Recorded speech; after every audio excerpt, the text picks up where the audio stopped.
Hello and welcome to the Just for Gamers video game podcast. Alright. Episode 111. Yeah, mate. Yeah, maker!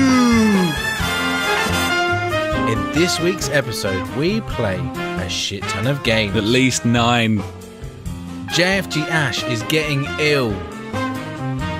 JfG Alex has ample news. Ample. There's another reason we want an Xbox One. If you needed another one. And finally, we have the art of Mel Gibson's soul. Great.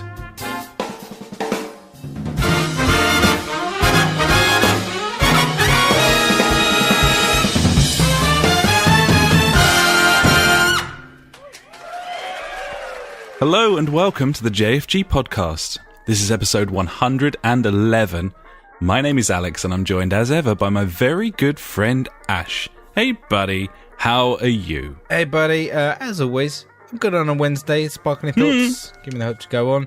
They do. It's a bit of a lie. I feel pretty shitty. I feel like I've got a sore throat. I've had it for a day now. I've been sneezing a lot. I'm going to get ill. I'm not happy about this. But you know what has just made me happy? JJ popping in the chat on fucking Beam.pro. Special There boy! he is. And on Beam as well to make your day. I know, he's our admin on Beam.pro as well. He is. It's a hard job, but somebody's got to do it. Well, there's a lot to administrate on Beam.pro. There's a lot. Definitely is. Yep. Yeah, so I'm feeling pretty horrible, and this kind of moist heat is not helping me right now. It's horrible. What's going on with this? It's like sweaty pants. It's not nice. It's shit, man. I don't like it. It's raining and it's warm. I fucking hate that shit. I like it when it's cold. Cold and dark. Yeah. Cold and dark, like my soul. Yeah. Black as the night. Absolutely. Lock me in the cellar and feed me pins. Okay, cool. So firstly, I'd like to apologise for last week's episode where I just said fuck a lot. I mean, I didn't realise that I said fuck that so many times, but listening back, I said fuck a lot, buddy. So you shouldn't apologise for art, buddy. I mean, I just in case there's some kids where listening, well, they got no business listening to this. No one listens to this, so it's fine. Well, if they are listening, then they're being educated. Yeah, swearing is super cool. Do it as much as you want, you know. Absolutely. If people frown upon it, then fuck those guys. Fuck them. Yeah. I watched the Ronald McDonald film, or the McDonald film, the McDonald's film. The one what is this? About McDonald's. I think it's called The Founder. And it's about how the brothers McDonald had made it McDonald's, and then it got franchised. And I was like, that happened. And then I read an article about Steam, as in Valve, as in the good guys Valve. And yeah, it just made me think that all corporations are massive cunts, buddies. You know? Well, I think they kind of have to be, don't they, to be massive corporations? It's kind of part of the course. So. I mean, the sad fact is the only way to get that big is to be a complete douchebag. It's just crazy. There was an article today on Polygon. It was someone's views and thoughts about Valve. And at the top is these are not the views and blah blah blah of Polygon. It's well done. So you're automatically. You're being some sort of corporation saying this is nothing to do with us, but we're going to publish it anyway, and hopefully it will get hits on our website. You know, people will read this on our website, but we have nothing to do with this. Yeah, it's crazy. But yeah, there's a lot about the Steam Workshop and stuff like that. How modders and stuff like that obviously got on board straight away, and just the percentages, people were getting paid, they were only getting a 25% cut of any kind of money that they made on that. So Valve were just yeah, thanks, free money, do all the work, give us your money. I was oh, crazy. And then it went into how the international, how all the money is raised for that, the Dota 2 big tournament, it's like, yeah, only 25% of the money made is the prize money, and the prize money is $20 million. So, Yeah, that's pretty bad. Yeah, I'm like, yeah, reading into it, that's kind of bad. Then it went all into like how they got sued in Australia for like not having a refund policy and stuff like that. It was a good read, actually. It took me a long time because it's quite long, and I don't read much, But hey, that's my issue, not yours. I have to live with that.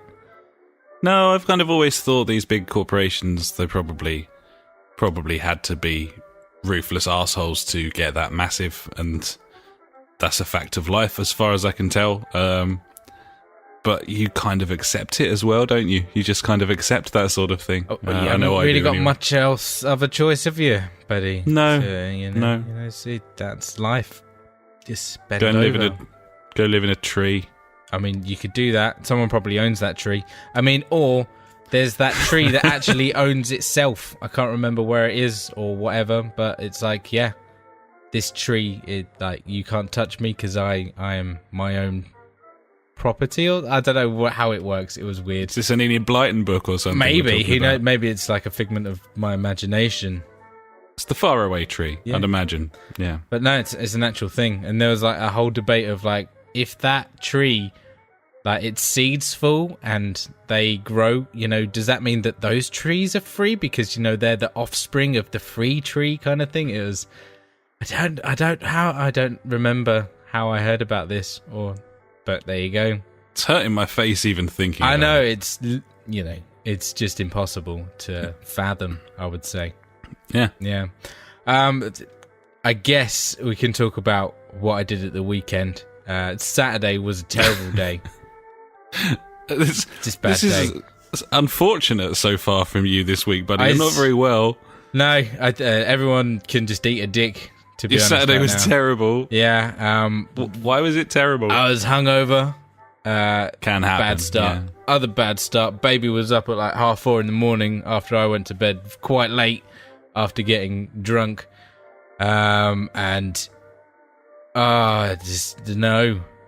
It was just a bad day from the start. It was just one of those days where like nothing's going to get done. Sunday, on the other hand, buddy, good day, sunny day, cut the grass, also got on the patio. Oh, do it. Welcome to Patio Chat with your favorite hosts, JfG Ash, JfG Alex.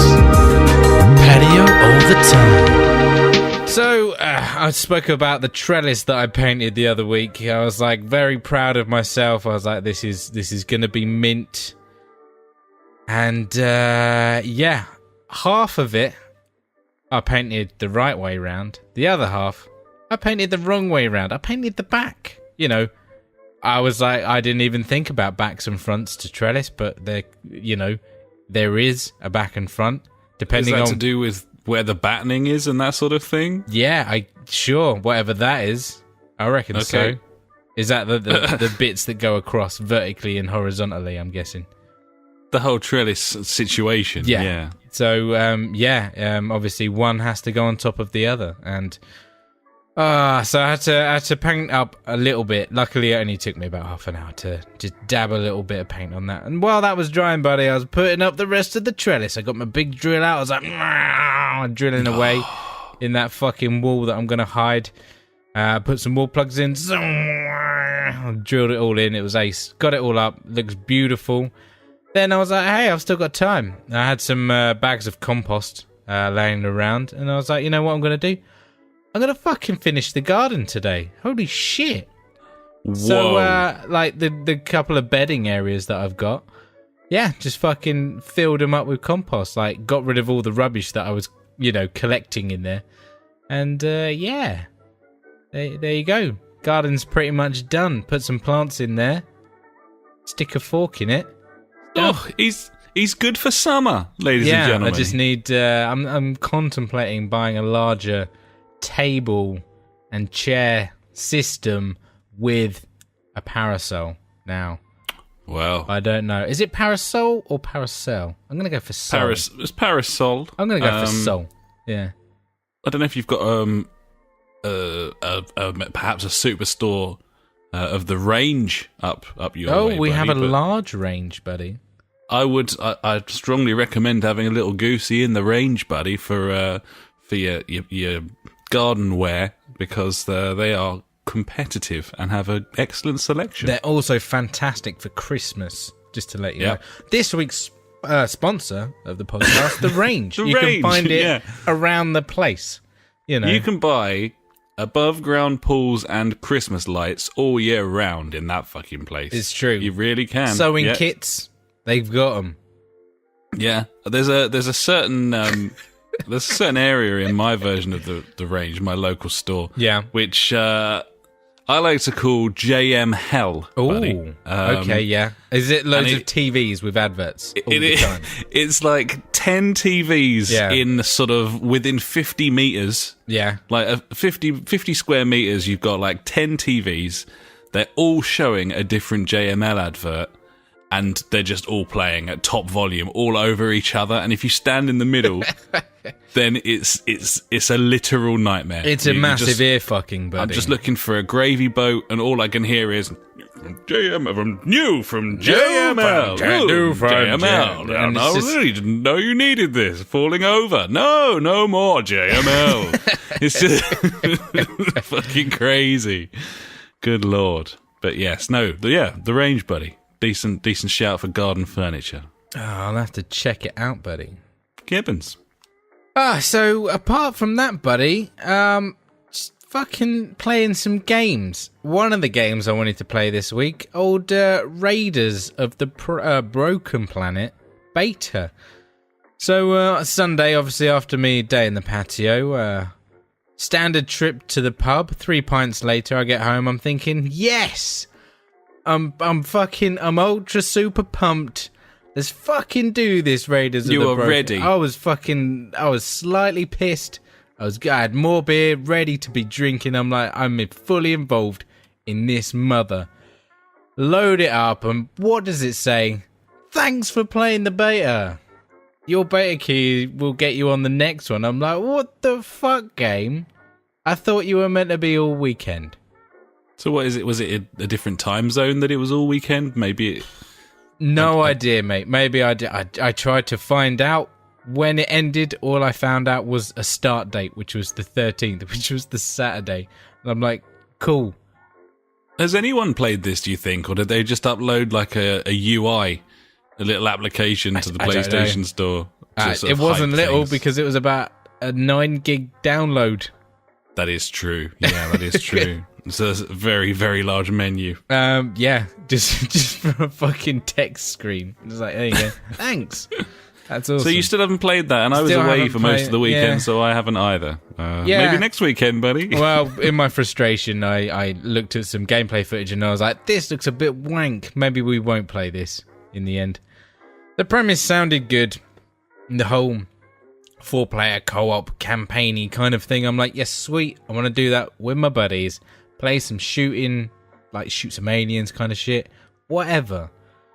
But no, like, the movement looks a bit janky. It just doesn't look too good. Like, if I'm around and the beta's on, I will play it. I was going to say, I'm not going to delete it just yet. That's the thing. I'm flat bound on Saturday, so I for the first time in about a month. So games time. May well have to give it a go. Nice, buddy. Yep. So apart from that, just fucking playing games, buddy. I got a new game. Got a new game, buddy, this week. Shit. Yeah. Hello. I've played some old games. The opposite of that new one. Yeah. Yeah, and I've played some average games. Yeah, there's a lot of it about. And some shit games, buddy. Yeah, there's certainly a lot of that about as well, buddy. Indeed, buddy. So, I mean, I guess I should hand it over to you to waffle on for the next couple of minutes or so, ever how long you want to talk about what you've been doing this week, buddy. How long I damn well please. I mean, I'm not going to stop you. No. I mean, but perhaps you should if we head into sort of like the 2-hour mark or something. Okay, I'll just be like, we need to wrap it up now. Yeah. Okay, absolutely. yeah, I can do that. Seems reasonable. To be honest, I haven't done very much anyway. And it was so not memorable in any way that I was just reading your blurb that you've just discussed and been like, I don't really remember. Yeah, no, that's Ash. Ash did that. I didn't do that. So, I was like, what was this McDonald's film? I didn't watch. No, it wasn't me. So yeah, anyway, no, I had quite a nice weekend, to be fair, buddy. Went to a barbecue, cause the weather was pretty good down here on Saturday. And so, yeah, went to a barbecue in the Brighton town, buddy, the Brighton again, with friend of the podcast, Paul, and, friend of the podcast, Mark, was there as well. They are brothers. And it was his fucking birthday, innit? So, what can you say? Happy birthday! It was his birthday. You can say that. That's what you say. Yes. I mean, I'm going for it, buddy. I'm going for it. It was his birthday. We had a lot of food. We had sticky toffee pork belly. Okay, I can see that. Yeah, I was Sounds good. entirely unconvinced until it was in my mouth, buddy, and then I was certain of it. I was certain it was a good idea. Yeah. Back off, fella. Yeah. So yeah. I'll try that. Had a good old barbecue, got pissed up, and then watched old fucking, you know what it was, buddy, on Saturday night. The event to end all events. The biggest night of the year, of course. Eurovision. It was Eurovision. I missed it again. I love watching that shit, and it is shit. It's utterly fucking dreadful. Terrible. There's nothing better than getting shit-faced in front of that with your friends and mocking every sentence that comes out of every mouth. I think that is literally the only way to watch that. You have to. You can't take it seriously. I mean... who does the... Is it Graham Norton does the commentary? It is, and he does a great job. Because it was he took over from Wogan, old Tell. wasn't it? Yeah, the boy Terry Wogan sadly left us last year, buddy, but... he'd retired a couple of years earlier from the old Eurovision to soften the blow, I presume. True scholar and a gentleman there. But yeah, it's just funny. It's just really funny. There's loads of songs. Most of them are terrible. We had our favourites. We placed a few bets. I did guess the winner before the voting started, so that was pretty cool. But it wasn't who I wanted to win, so that was a disappointment. The UK did a lot better than we usually do. We finished like 16th out of 25. We want to get out of Europe. No, I don't know. I think it was because it was a song that's been kind of floating around Europe anyway from a Welsh woman. And if you look back at the last time we won Eurovision, it was Katrina and the Waves, and she's like she's an honorary Brit, but I'm pretty sure she was American. Basically, they don't like the English. I don't think it's Britain. I think it's England. And fair enough, frankly. But this was a Welsh lass off what done the X Factor or something. She actually sang very, very well the rubbish song that she was singing, and we did all right. So yeah, no, it's just fucking funny. I don't know if it is. I think you can watch it in the States, because I vaguely remember Giant Bomb talking about it a couple of years ago on their podcast that they sort of sat down to watch it at fucking 3 a.m. or whatever it was. But like you do. It's a fucking experience, man. It really is. Sorry, bud. I've just got to open my my beer cooler right now. Oh yeah. I meant to say. Hang on. Wait there. Oh, he's gone. Where's he gone? He's left the room. No, it's in the kitchen. It's okay.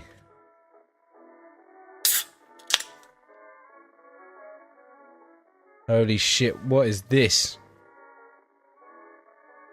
Check it out. I'm checking it.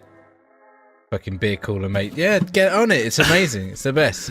Got this, you know where I got this, buddy? Is it at the range? I got it at the range. Yeah. Nice, fucking good plug, nice too. Like it. Yeah. Just pop those in there. Here we go.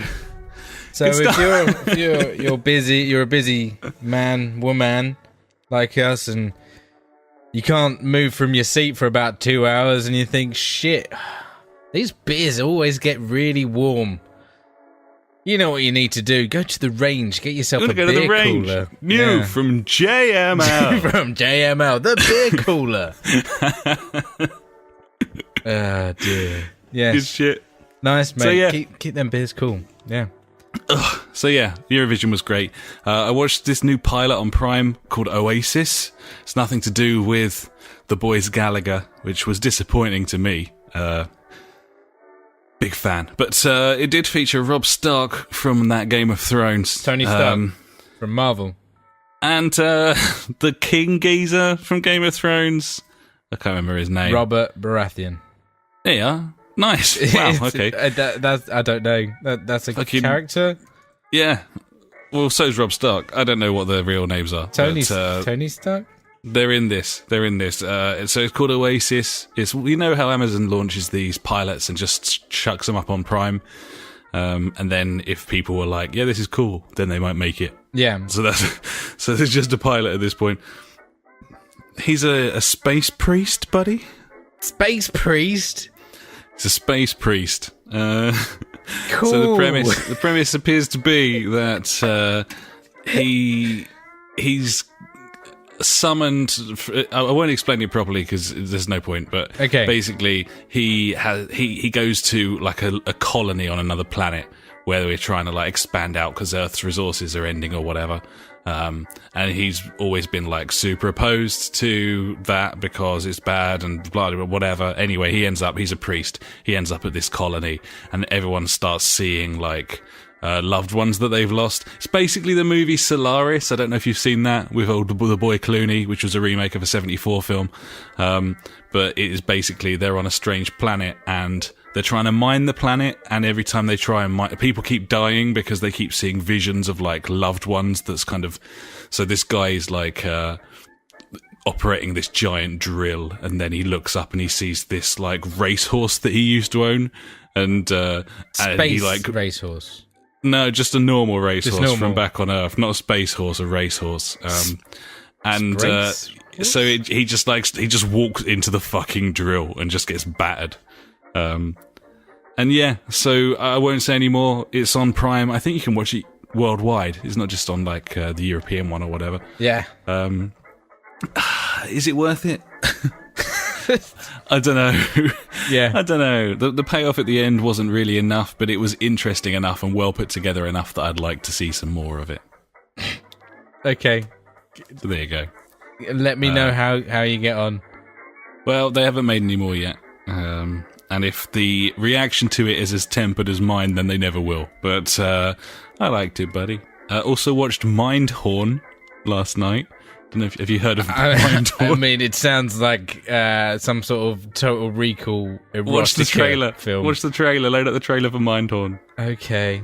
Well, I'm thinking, you know how in Total Recall how they bang with their minds? I'm thinking like it's that.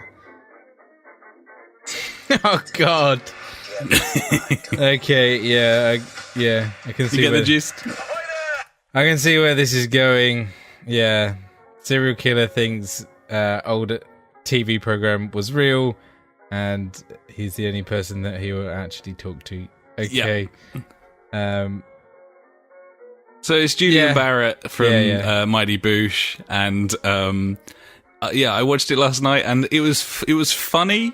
But it was never really hilarious. Yeah. But it was just kind of funny for an hour and a half. Yeah. It was kind of weird. I got to the end and I felt like perhaps it had disappointed, but it didn't really. It was never like fucking hilarious. A couple of times it was very, very funny, but for the most part it was just sort of, you just watch it sort of vaguely grinning all the way through. It was kind of weird. Faint smile. Again, like that's going to be out and about. Because it's a Netflix production and a BBC production, so yeah. Nice. Yeah, it was good, man. Definitely watch that. It's fun. It was on Cody. but there we go. So yeah, that's about it from me, buddy. We finally got a decent Grand Prix at the weekend from Barcelona, but there are other podcasts to sate your Grand Prix needs, so I will leave it at that. Just quickly, JJ's obviously been going nuts in the chat. This has been loads of fun. And he's just put forward, an idea. You know how I've got my patio chat? You know, he's thinking some sort of rice cooker recipe section. Absolutely, buddy. And the fucking cooker has not yet arrived. What? Because it was delayed. The delivery was delayed at the airport in Iran. So yeah, I'm still waiting for that. It's been dispatched now and it's in this country, so I'm hoping it arrives before the weekend. Does it need a visa? It might need a visa. A working visa? Yeah. I don't know. But yeah, no, I've got no problem with that at all. I'm going to be making good use of the old rice cooker, buddies, and more than willing to chuck some cheeky recipes your way. So, some sort of cookery corner. Oh, that sounds like it needs a jingle. It does, and there's a lot of that about, buddy, and there will be later as well. Oh, okay. Well, yeah. Let's... I guess we should move on then. If you've got nothing else to say. We move on. No, all I can say at this point, as we head towards what we've been playing in the old video games this week, that's actually the topic this week is video games. Ah, shit, son. Yeah, which is I don't know about you, but I consider that to be a blessing, considering the notes that we've put before ourselves here. It's extensive notes on video games. With our fingers crossed that would indeed be the topic this week, buddy, and it is. Fucking game on, buddy. So let's go and talk about what we've been playing. Do you want to get the ball rolling, buddy? I know we've played some stuff together this week as well, but you got a little haul here, buddy. Get stuck in.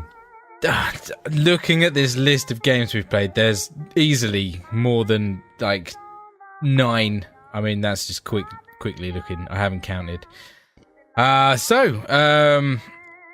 don't know where to start. I'll start off with a new game. I've played Super Mega Baseball, a game that we've... Super Mega Baseball! Yeah, that's the one. A game that we've thought a few times that we were going to buy on the PS4, but we decided not to because it hasn't got any online play.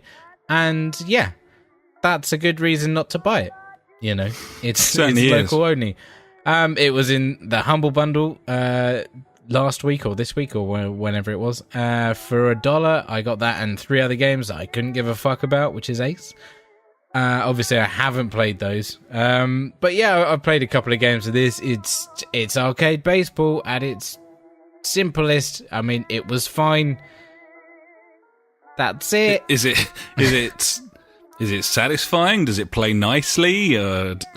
You know, yeah, does it feel too watered down? Like, what's it like? It was just a standard. I don't know really. I mean, okay. If I compare it to the last baseball game that I played, which was the show 15, was it? I think it was 14. Sure, 14. I think it's 14. Yeah. So it's been a while. Yeah, it's an arcade baseball. I don't know what to say about it, buddy. The batting seemed decent enough. It was easy. The menu music's terrible. I don't know what to say because it's literally just an incredibly simple arcade game. You know, you swing the bat, you aim a bit with pitching. You aim and then you have to get the reticle in that zone again to pitch it, kind of thing. So it's like a little mini game. I won quite comfortably. I got a grand slam. I was happy about that, in my first game. But yeah, it's just, you can do advanced stuff like steal bases and things like that. It's got all the mechanics of baseball in there. It's just in cartoony form, really, which was so. Nice. I suppose maybe a better question would be, because this has crossed my mind recently. Did it make you want to buy another baseball game on the PS4 that we can play together? No, I don't think so. Not one at 30, 40 quid. Maybe a tenner kind of thing. If that, was it RBI baseball or something like that, goes down to like £5 or something. I don't know, but then we'd have to look into that a little bit. But I think if we get a hankering to play baseball, we just share play, whatever it is, the show 14. I don't know. I'm tempted. Really? It's cheap.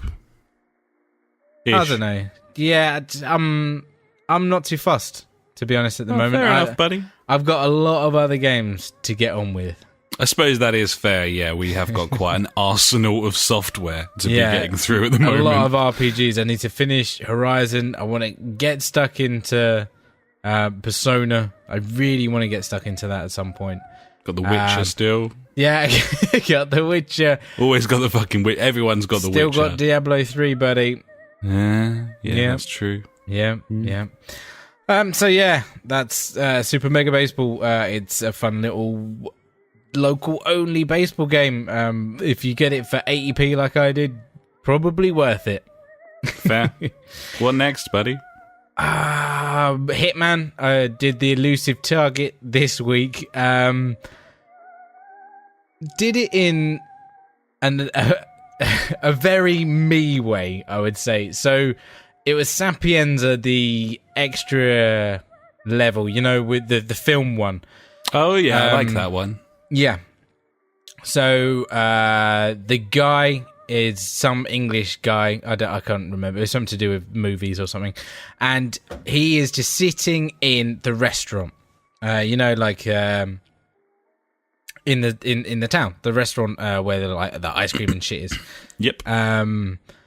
So to describe what I did in this environment underneath the restaurant. There we go. That's the word. Underneath the restaurant, there's a basement with 1, 2, 3, 4, 5 little hidey holes for like putting people you've knocked out. So it's either body storage, yeah, like your freezers, your wardrobes, or whatever. So that's a maximum of 10 bodies I could hide down there, buddy. So in classic me way of doing it, I got into an outfit, obviously, straight away, where I think I just got like a security guard's outfit. And that got me round inside the back of the restaurant. And then there's a back door, like where the stairwell goes up to the restaurant, between the restaurant and the basement. So I just open the door, chuck a coin, get someone's attention, get them out, choke them out.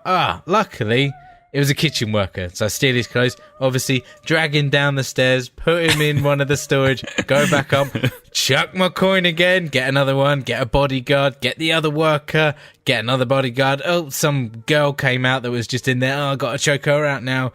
Ended up choking out 7 people before I got like the attention of like the fucking guy that I wanted to get. And I was just like, finally when I got him, I was like, yeah, this is it now. Choked him out. And then I was like, well, just fucking get my gun out and shoot him in the head while he's lying on the floor. It's like, fuck it. That's a way of doing it. 5-starred it. I was like, sweet, job done. Nice. Off I went. But yeah, it was beautiful. Just like, it took me like 25 minutes or something to do this. And I was just like, this is such a stupid way of doing it. But I was like, fuck it, it works. There's no issues with it. It's part of the game.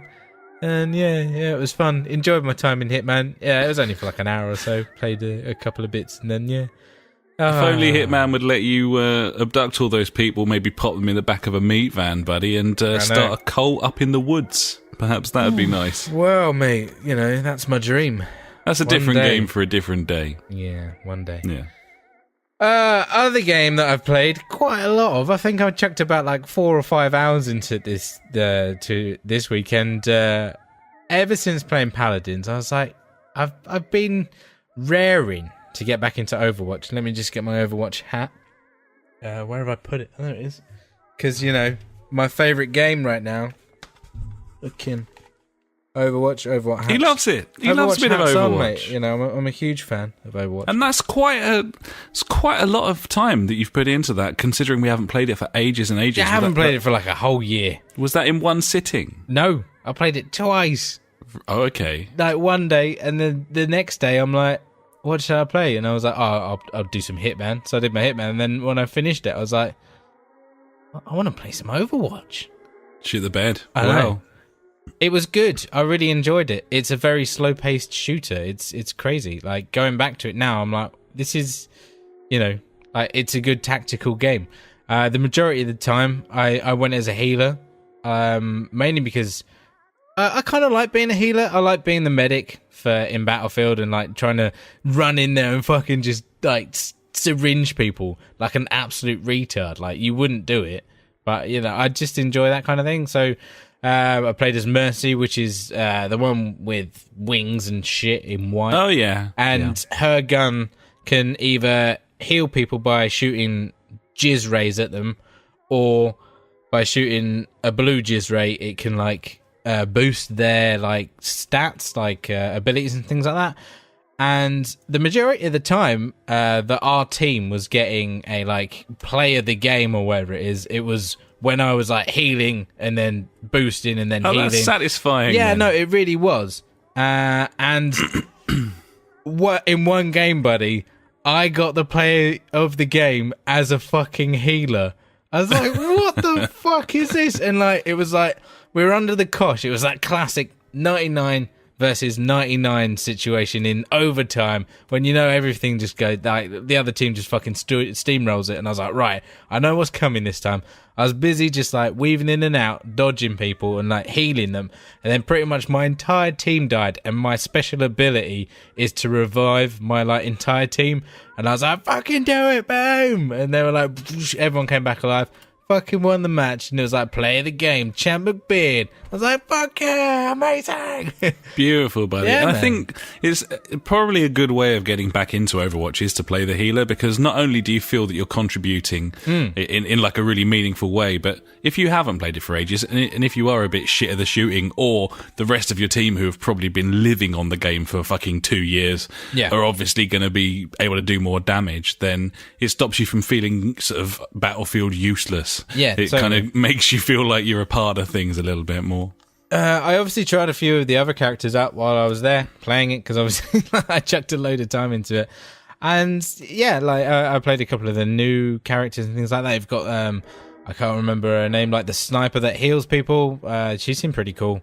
Her weapon wasn't so powerful though. Like, I was sniping people thinking like, like maybe 3 hits and they'll be dead, but now it's just like boom, boom, boom, going at it. And I'm like, I'm obviously doing something wrong here. Like, there's got to be a better way of doing it.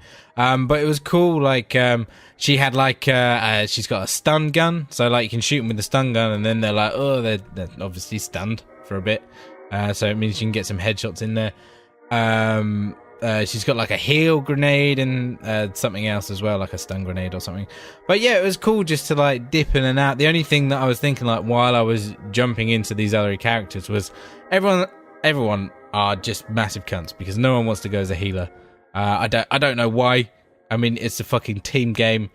At least someone be a healer and like at least have a go at it. Like I don't know.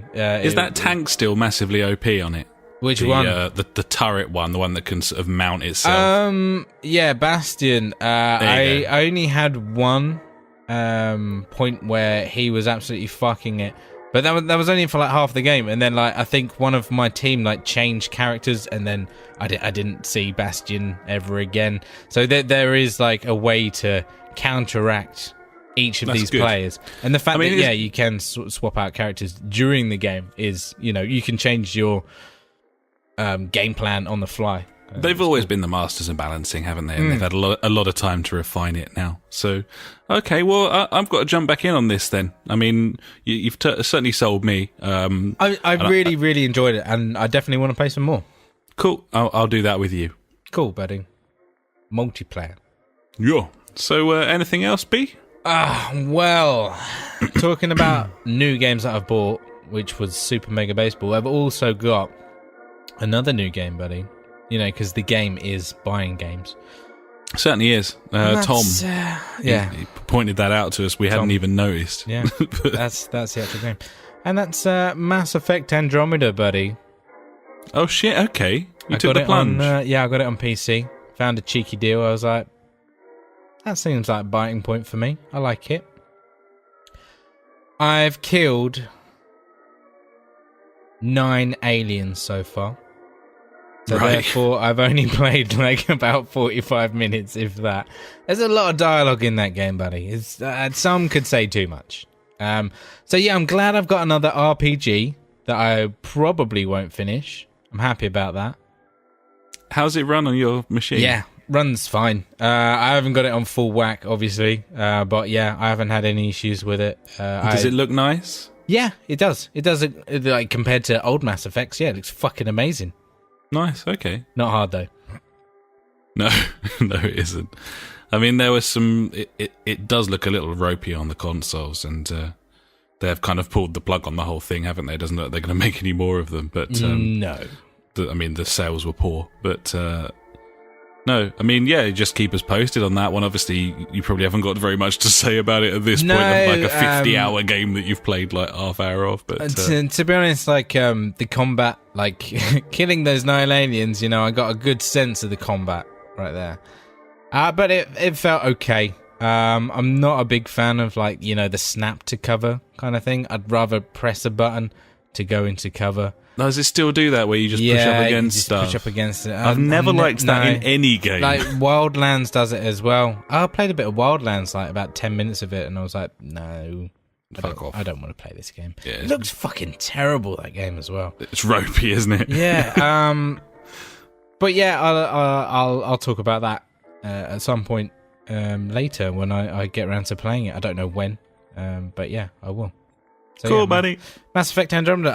It's one of those games that I was like, yeah, I really want to play this, but I'm not spending a lot of money on it. So luckily, I didn't spend a lot of money on it. Thanks, PC. That's the beauty of the PC, of course. Oh yeah, apart from when I installed it first time, it just was like, nah, I'm not loading. I'm like, cool. Just wouldn't do anything. I was like, yeah, brilliant. Sweet. Let me just Google this and figure out why it's not working. That's so PC. I love PCs. They're the best. Yeah. Yeah, buddy. So that's me done. That's a bit of a few games that I've played on my own. What games have you been playing on your own, buddy? I'll start the ball rolling with Pairs. Of course, I'm always playing Pairs, but the only notable thing to mention about Pairs this week is that I have started a new Master League, buddy. Ooh, no. I've kind of noticed there's a bit of a money glitch in this game where you get to a certain stage and just a bit. I've talked about it before. You can't port any of your transfer money over to your wage bill. And you'll get to a stage where your team's really, really good. All the players are on really high salaries, and you haven't got the salary budget anymore to pay for them all. So your salary figure will go into the minus. It'll let you continue, but it will penalise you and won't let you sign any players. And I was sick of it, frankly, so I've started a new campaign. I mean, I was like 12 years into my other one, so...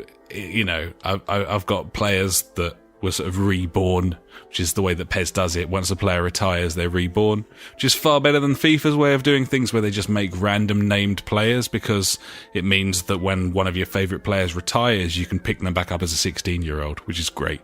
Nice. And so, yeah. I'm at an Italian Serie B side, buddy, and I'm really enjoying the challenge. And it is a massive challenge because all of my players were like 94 statted, and I could just like knob about with the ball and pull off all manner of ridiculous things. And now I'm playing with like a fucking Sunday League team, and I'm having to really be careful because any sort of first time passes and stuff, it could go awry and I could get completely done over. So yeah, started a new campaign, buddy. It's kind of reinvigorated my pesness, and I'm sure I'll continue to play that every week like I always fucking do.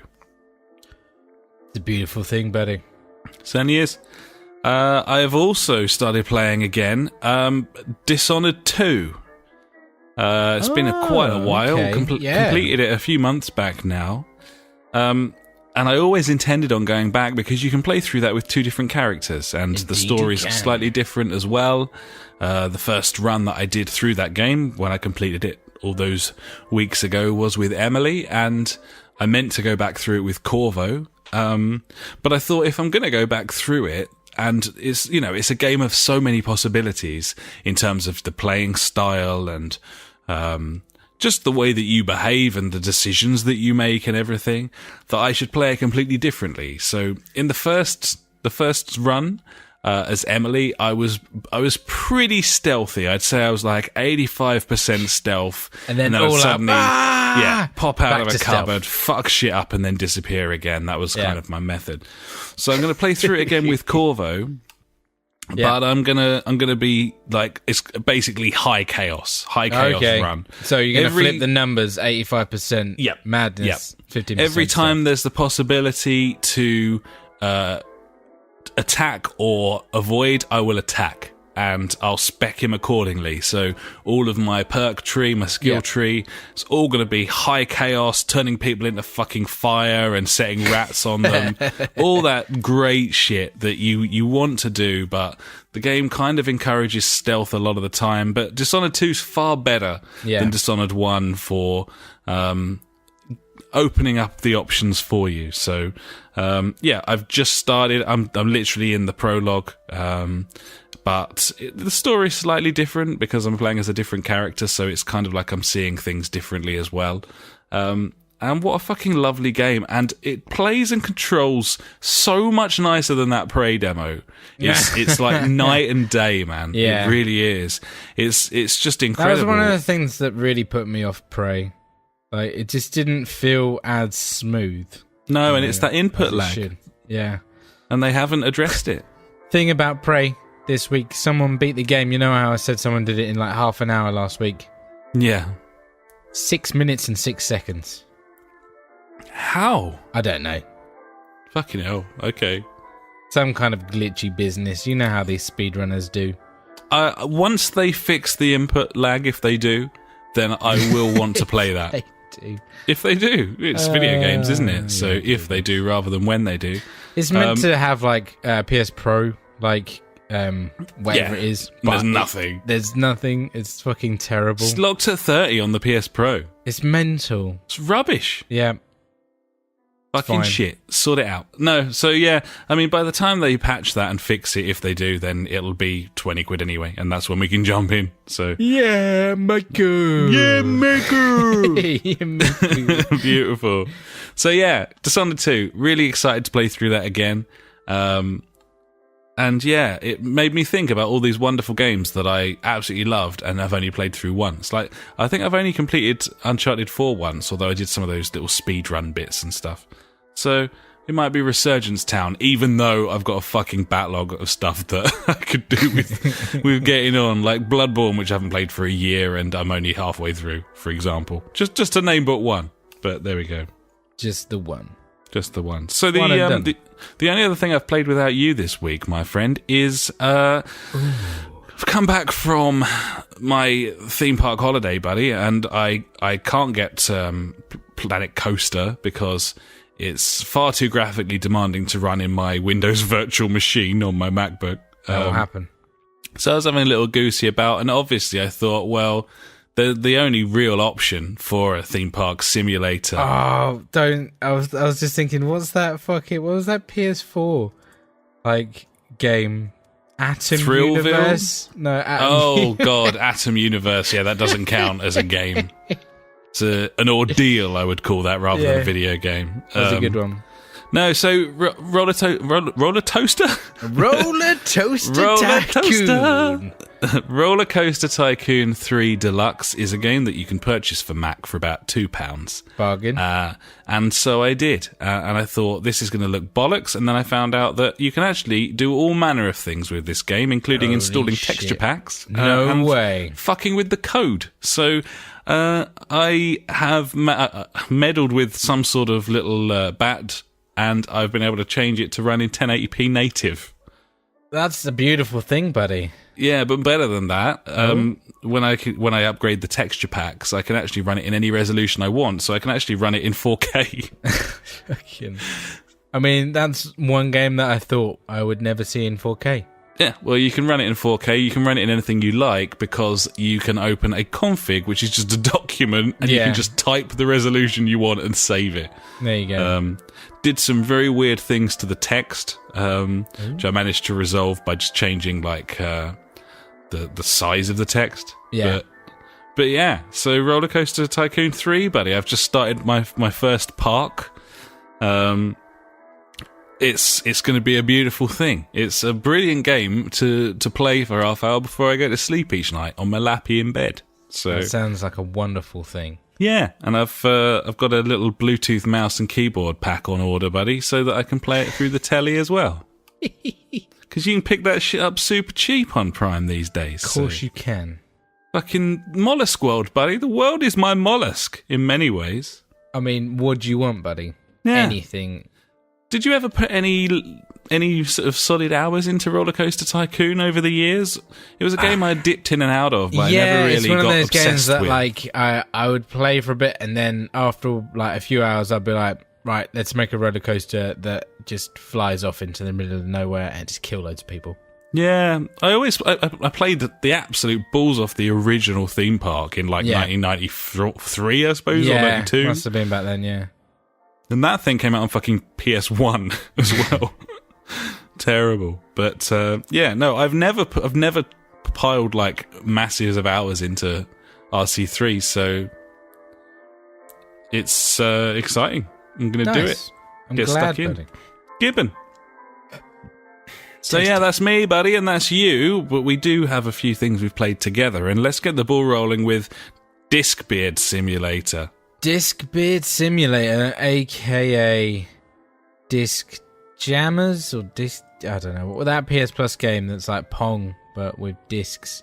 Yeah. I mean, we went back to it and played it some more. I think we said we were going to. I really like this game. This game is total wank. I like it. It's terrible. It's quirky. It's it looks the worst. terrible, but it plays quite nice, I think.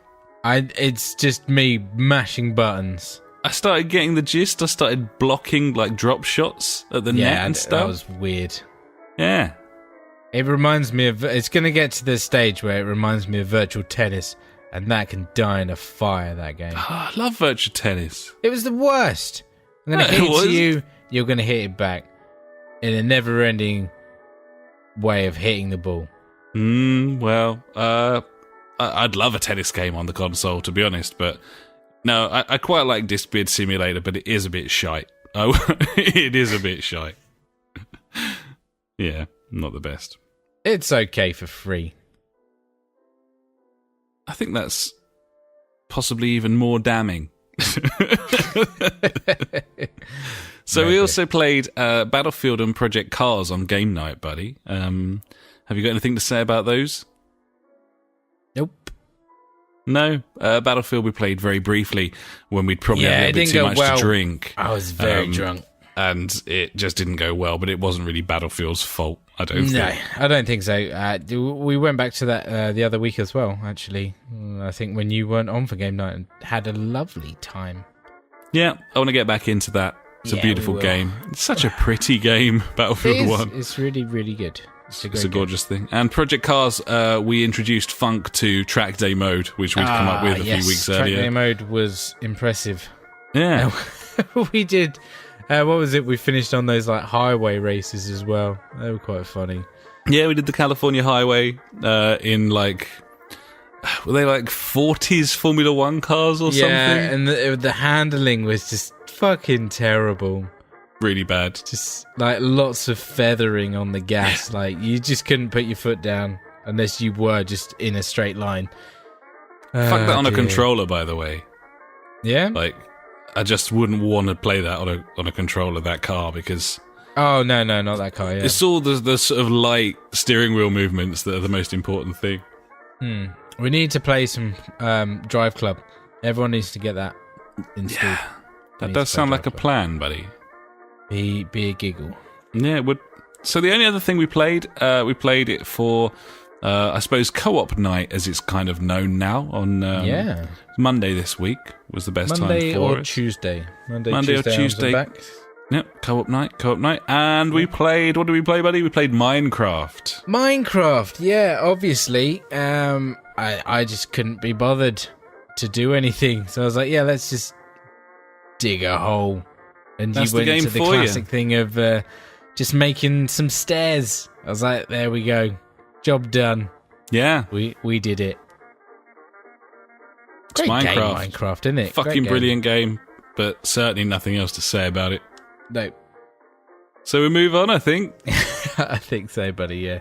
Quite the bumper edition of games we've played this week. Crazy. Done our due diligence there, buddy. That's the beauty of it. We spread it about. Oh, yeah. Dirty. Ooh. And now it's time for the news.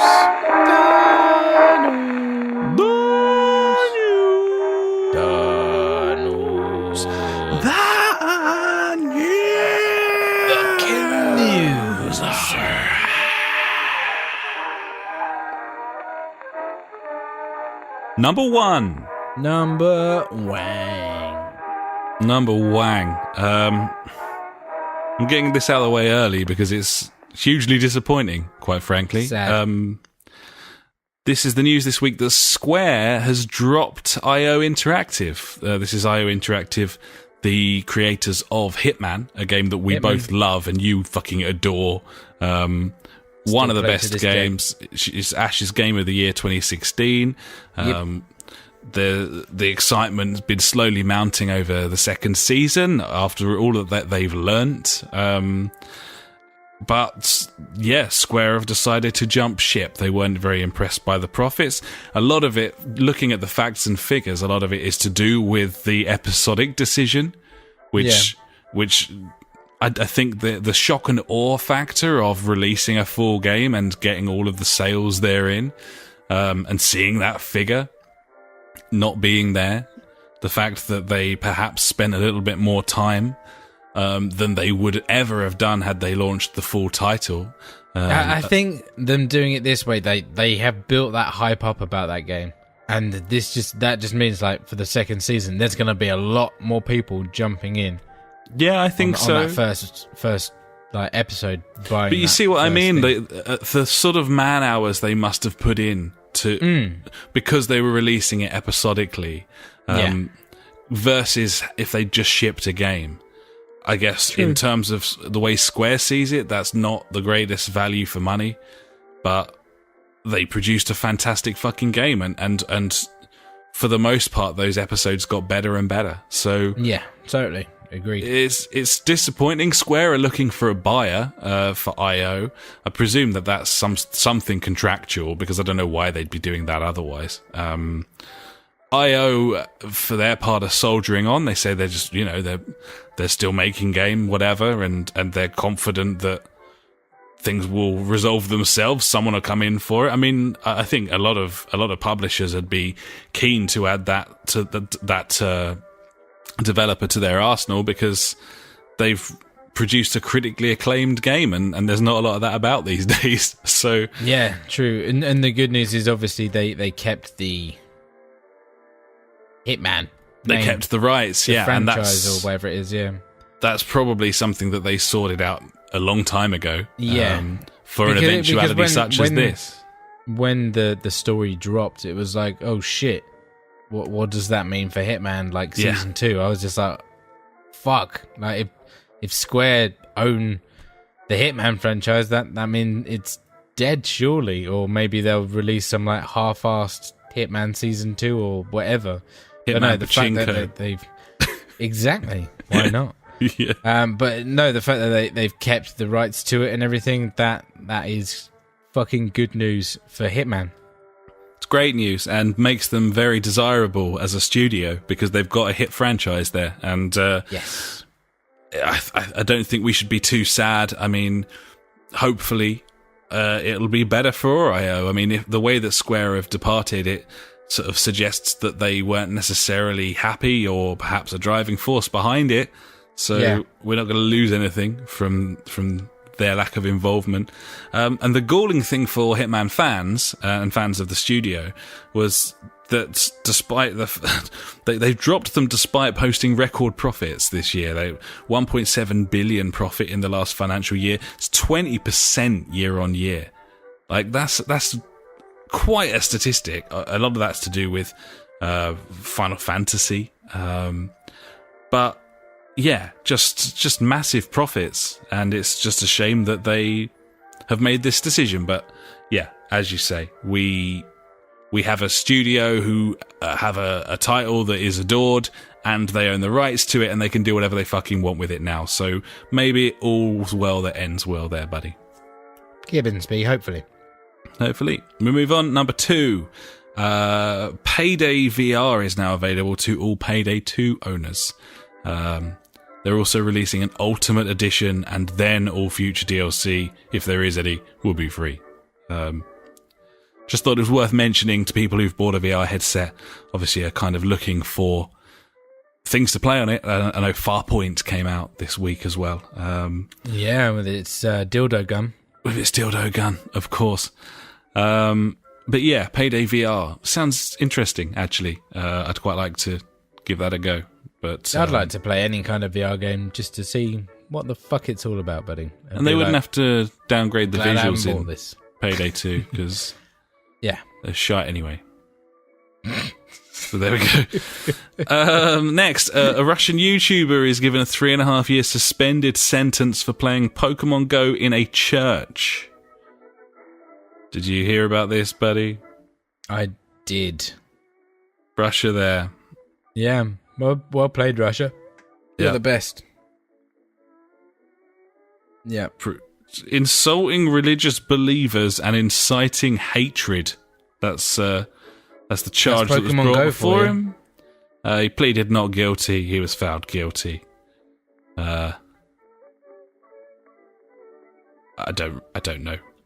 Next, Source VR mod in production, buddy. This has already been greenlit on Steam. A group of modders have set out to make Half-Life 2 VR a reality, and in doing so, the Source engine into sort of virtual reality, so that could presumably be ported into a selection of other Valve titles, perhaps Portal as well. So, I think that is awesome.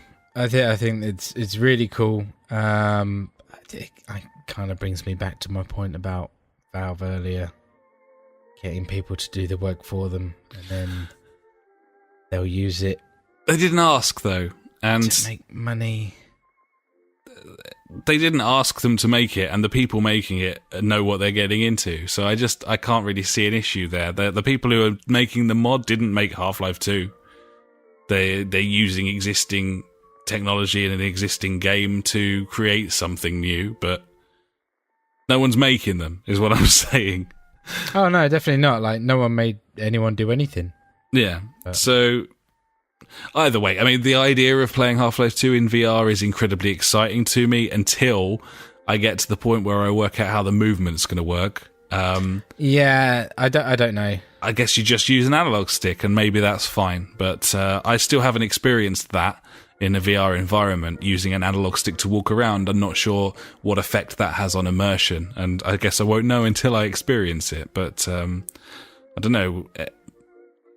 I just love the idea of Half-Life 2 in VR. It's one of my favourite games, so obviously I would. I don't know. What about you, buddy? Would you be up for a bit of that? Yeah, definitely, buddy. It sounds like a hoot. Gibbon. Makes my personal pipe quite rigid, buddy. So, ooh, nice. Sweet as the proverbial.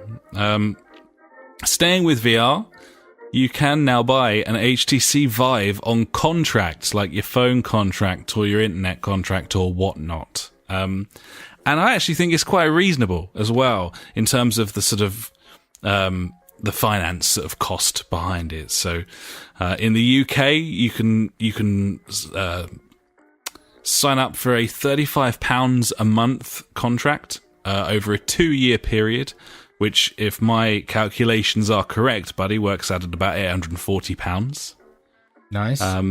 Buying a Vive outright in this country at the moment is about £760. So you're talking about 10% finance, about 80 quid over 2 years, £40 extra a year to not have to stump up the cash of, nigh on £1,000 in one lump sum.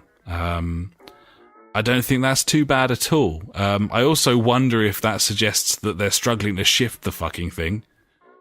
The fact that they're coming up with new solutions for how you can purchase it.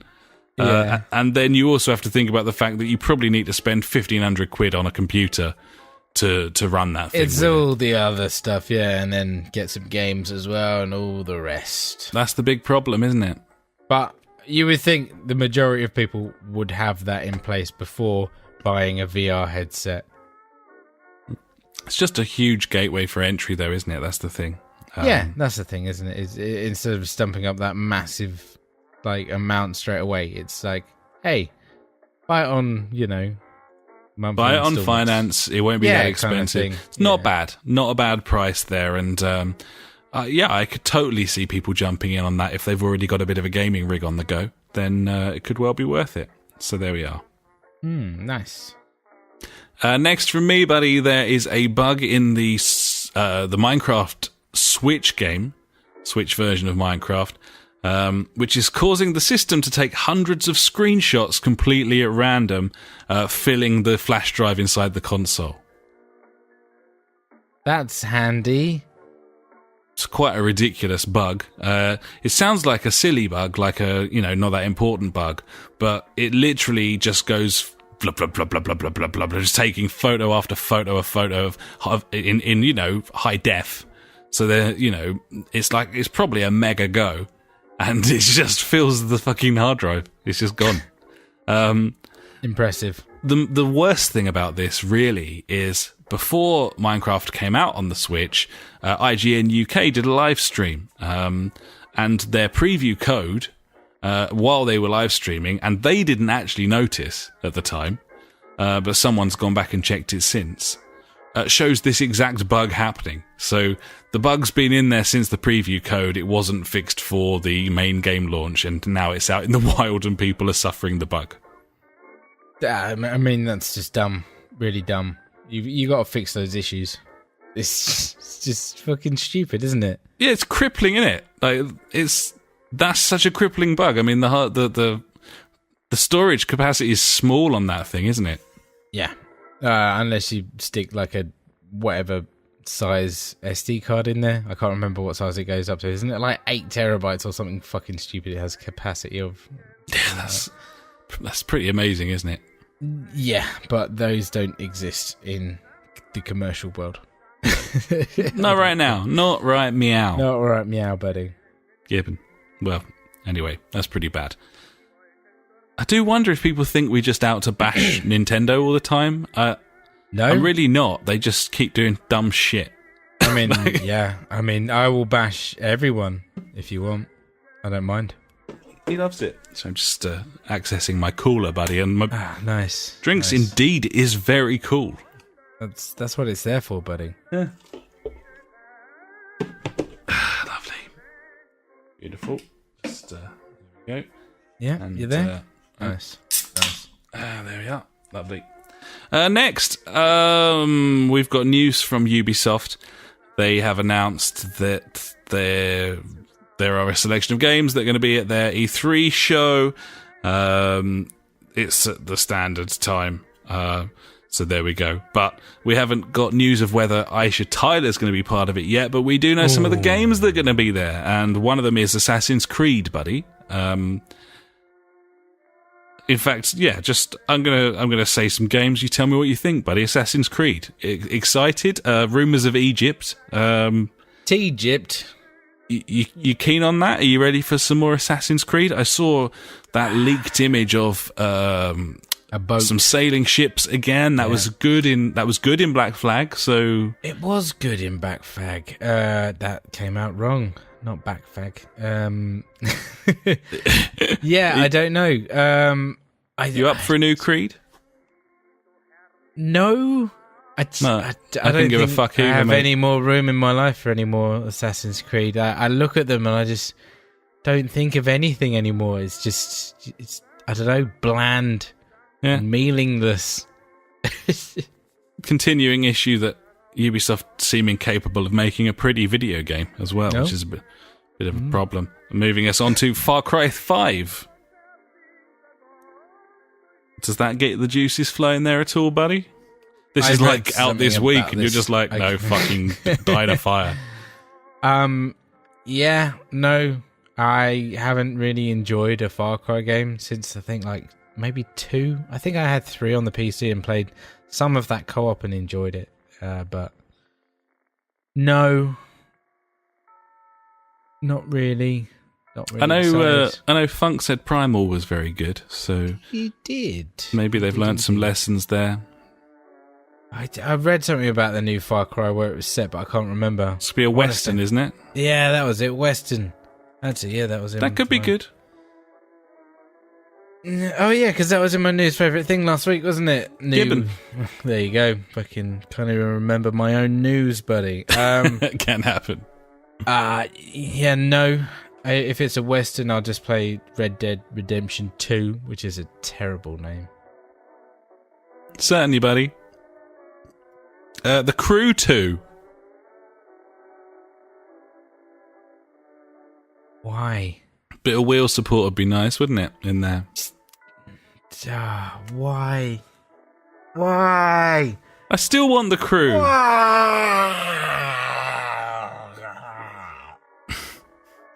I want the Crew based on the E3 reveal of the Crew. Okay, yeah, that was cool. I enjoyed that part of the Crew. That's not that game, though, is it? The rest of that game was terrible. Yeah, pretty bad. Anyway, wasn't there like a storyline about like you and your brother or some bollocks in it? I can't even remember. I can never remember which game's which. Was that Need for Speed? No, Need for Speed was... You're undercover and your brother's dead or something?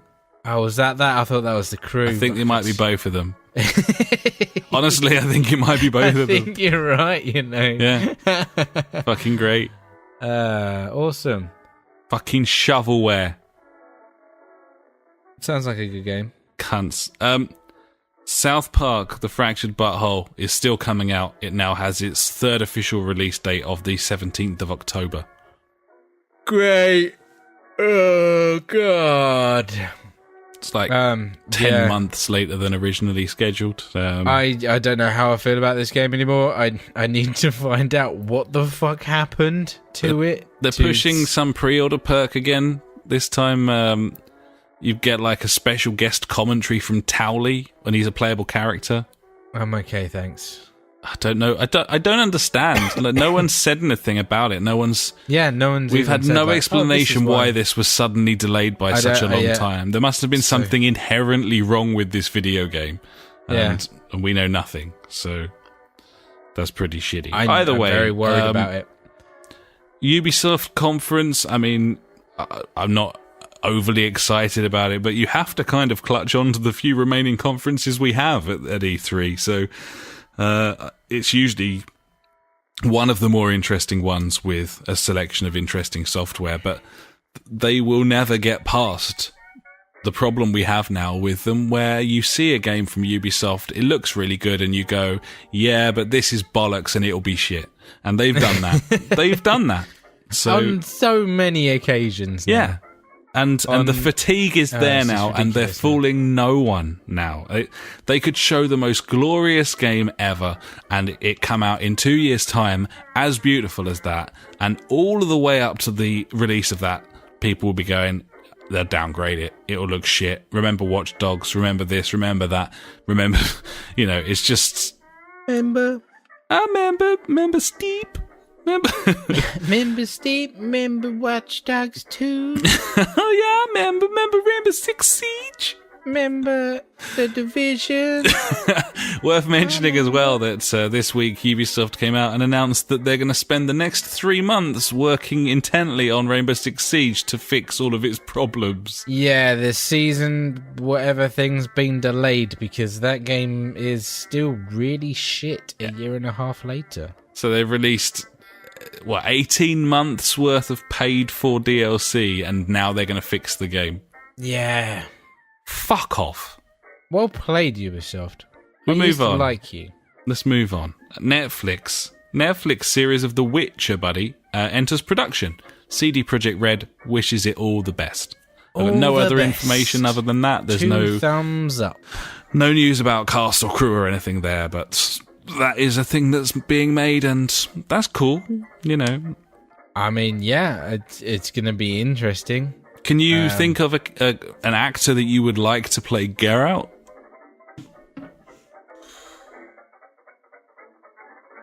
Samuel L. Jackson. Fair. Morgan Freeman. Cuba Gooding Jr. Okay. Eddie Murphy. I'm noticing a pattern. Talented actors, buddy. Sidney That's where Poitier. I'm going. Sidney Poitier, yeah. Jackie Chan. He looks like Thor, doesn't he? He looks a bit like Thor. He's not going to do it, though, is he? No. What about the dude who played Hercules in that terrible TV series? I can't remember that, but yeah, possibly him. It was like the male version of Xena. Ooh. I didn't watch that, but I wish I had now. Okay, well, I don't know who's playing that, but that's a thing, so look out for that. We'll move on. F1 2017. Gervais. Sorry? Ricky Gervais. Ricky Gervais, yeah. Yeah, I think he'd do it really well. Yeah.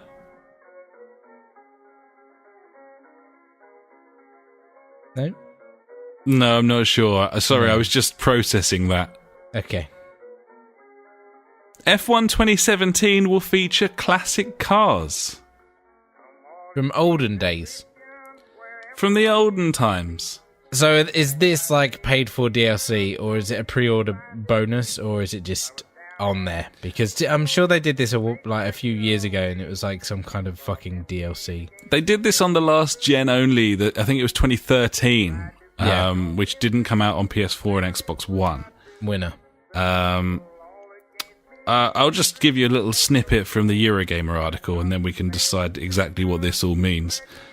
A new trailer announcing F1 2017 highlights 3 of the cars that we featured, with the technologically advanced FW14B that took Nigel Mansell to the 1992 championship, the McLaren MP4/4 that won all but one race in the 1988 season, and the 2002 Ferrari that ensured most F1 fans spent 2002 fast asleep as it droned on to countless 1-2s at the hands of Michael Schumacher and Rubens Barrichello. It's worth noting that the MP4/4 is a pre-order bonus, though it will also be available to purchase as DLC. Whee! Bunch of cunts. The classic cars will now be woven into the main event of F1 2017, with players being invited to special events during the course of a season in their careers. 4 alternative track layouts will help accommodate the classic action. There you go. Cool. Okay, so there's a few extra cars in there. There's some classic cars. There's also a pre-order perky classic car. Winner. But there's, different. They'll have different configurations of, like, it's usually Monza and maybe the Nürburgring or whatever. Yeah. It's all good. It's all good news to me because I love that shit. I'm very, very excited to see F1 2017 because of the changes they've made in the main sport. It's going to make it really interesting. Like with their big fat tyres, the sense of speed has to be increased in the new one, and you'll have far more grip around all the bends. So it should make it's going to be a bit more exciting. I think so. It'll make for some pretty insane action. And I'm excited about that. That's cool. So yeah. Gibbons. Speaking of racing games, Assetto Corsa's console patch has finally appeared. It's been a long time, although not for me. I waited for ages and bought the game like 3 weeks ago. So looks like that was the way to do it, buddy, because the new update features 5 new cars, a new track, an upgraded physics engine, upped frame rates, and they've added private lobbies and custom championships. So basically they've finished the game, is what they've done. Nice. Yeah. So maybe Helpful. keep an eye out, buddy, see if you can pick that up for like £8 on disc or something. Ooh. Maybe I will. I don't think you guys would really like it. It's pretty po-faced. I can't say it's a better game than Project Cars. It's quite worse. So probably not worth us all trying to invest in that one and playing it. Yeah. But I like it. It's cool. Good. Finally from me, PES 2018 has a release date. That release date is the 14th of September. They're finally releasing a current gen engined version on PC. They've been stuck on, amazingly, the PES 2015 engine, like pre-Fox engine on PC, which is fucking insane. That's ridiculous. That's so bad. Fucking terrible. It was always the case back in the day as well when when PES moved over to the 360 version. You know, they released PES 6 and there was like the old gen and the new gen versions of that game. After that, the PC stayed on the old gen system all the way through 2008, 2009. Like, it was all the way up to like late 360 era before the PC version caught up. Yeah. It's Konami, buddy. It's what they do.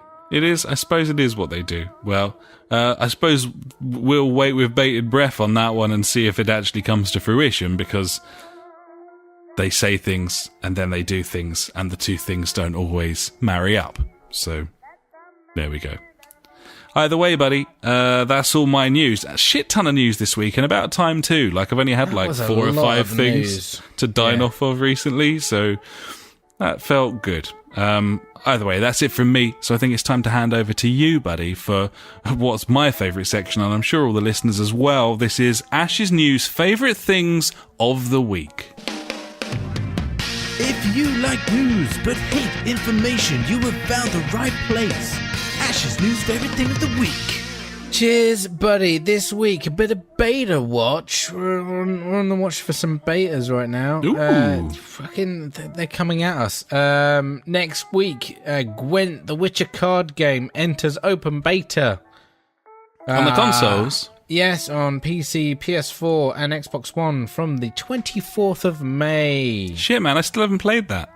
Well, there you go. You will be able to on your PS4, and I think we should get involved in that and play some. You know, I'm guessing it's going to have online matches. That should be pretty cool. 24th. That's next Wednesday, isn't it?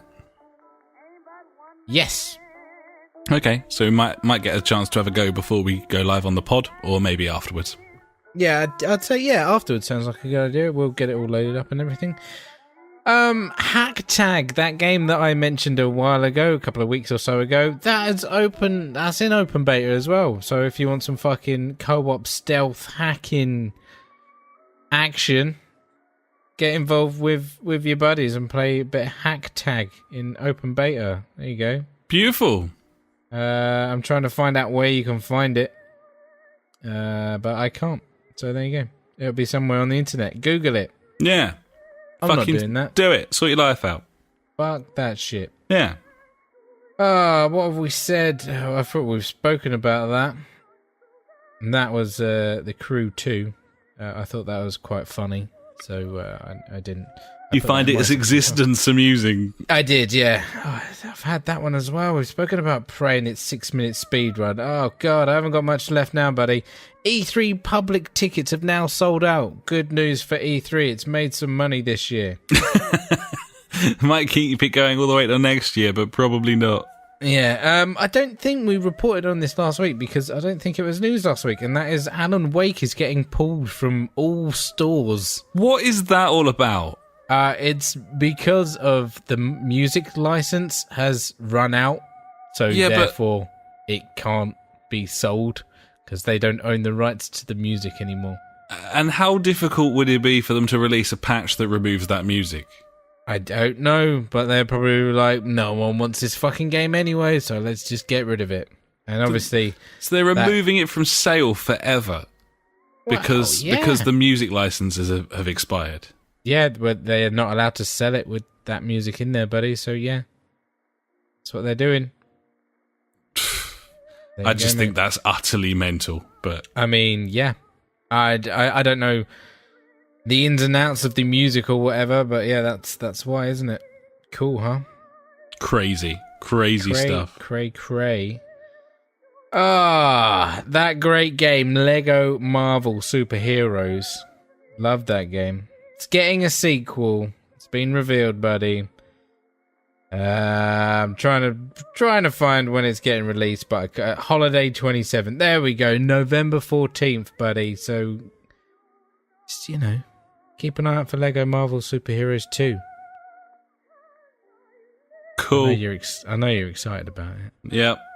I know, right? Finally, buddy, my favourite game, Overwatch. Let me just get my Overwatch hat back on. I took it off because I got really hot. There we go. Hats on, kind of. And got some news about Overwatch. Just came out right now. Fucking anniversary event. It's been a year since we played it last, and they're like, "Come on, buddies, come back. We've got an anniversary event on May the 23rd." So yeah, it was pretty much. We haven't played that game for about a year because I can't remember playing it since launch. Can you? I mean, I'm sure we played it on a few game nights after launch. And that was about it. Yeah, I mean, you say it launched in May last year. Yeah, May 23rd. That's when the anniversary event is. I'm sure I haven't booted that thing since last June, you know.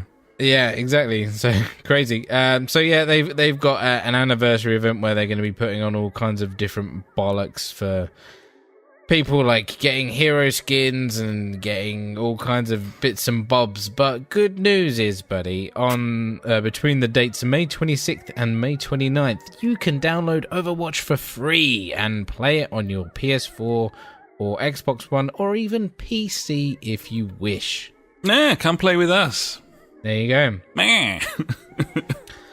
So there you go, buddy. That's about it for me this week. Not a lot. And mainly just wank. Beautiful, buddy. Well, thank you for that tasty, effervescent news that you supplied us with. And I had some news as well. And between us, that was the news. That was the news. And now it's time for Fonz or Phoenix.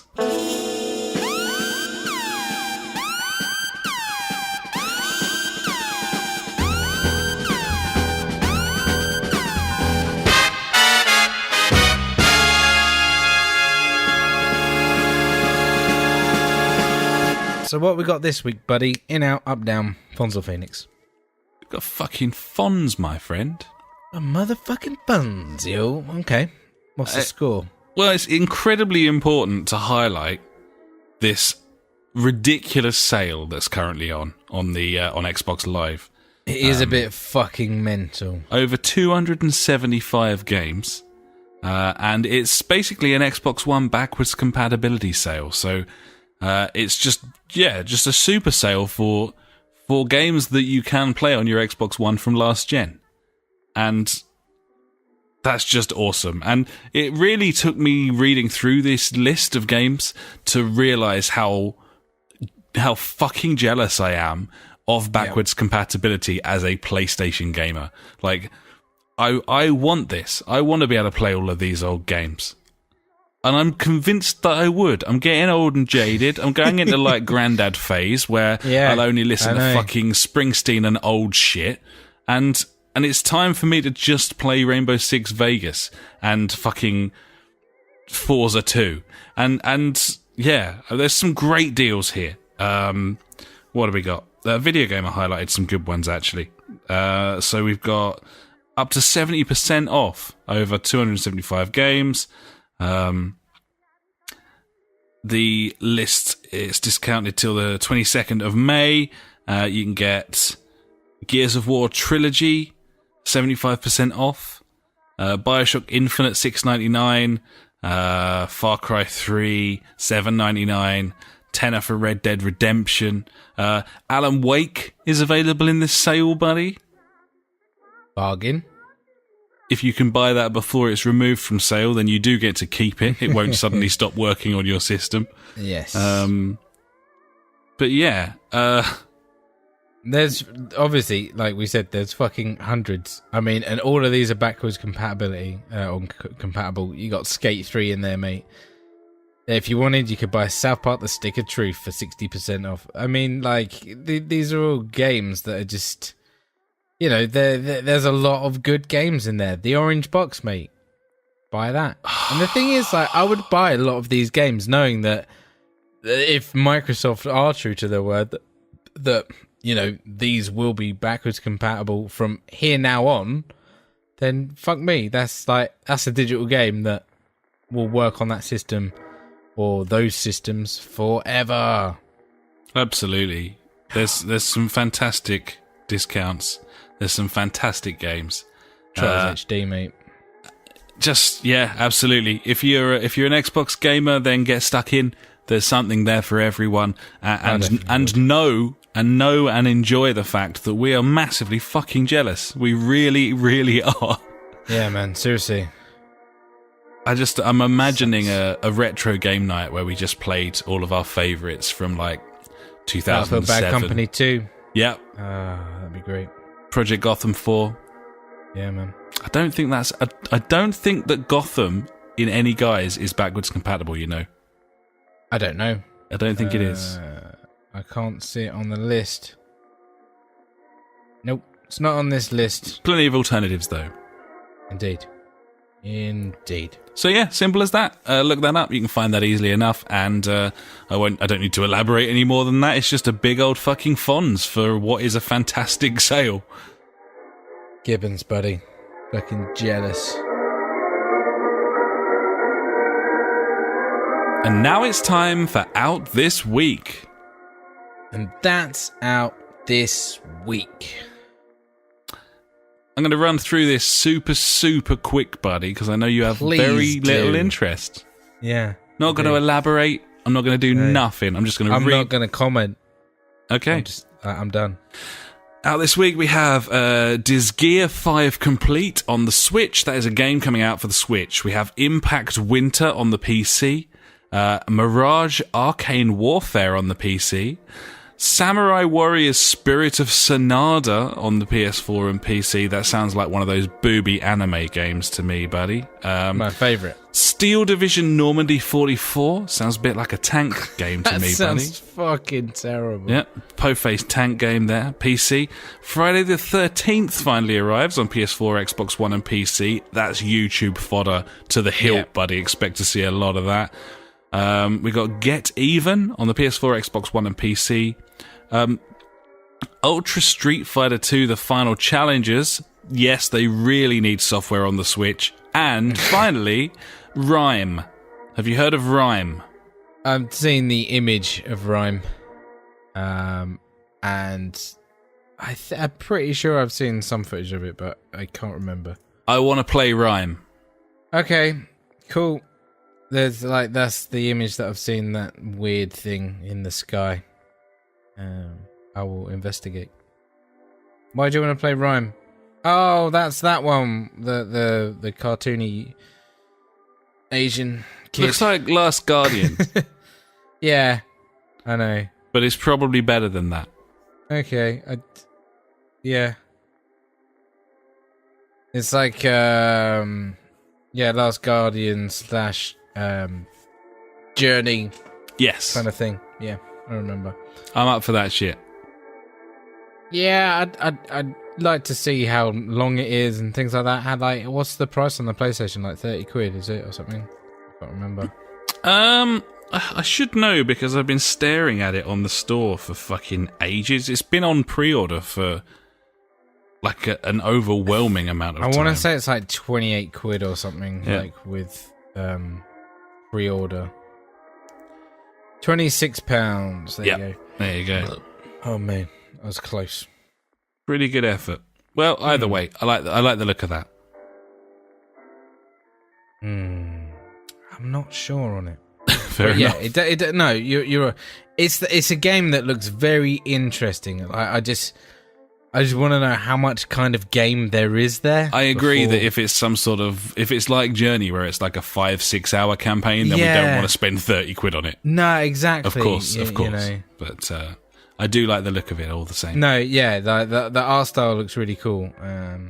But yeah, definitely interesting. Yes, it reminds me of the Mysterious Cities of Gold. It's Esteban. That's why I want to play it.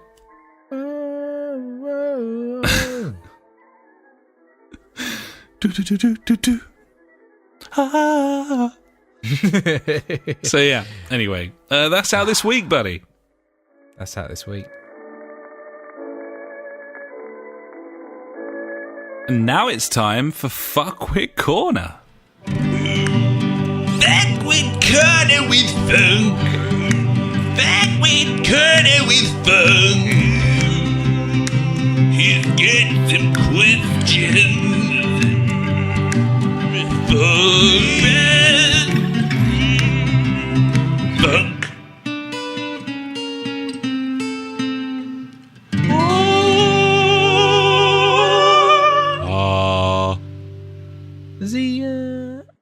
some questions, buddy.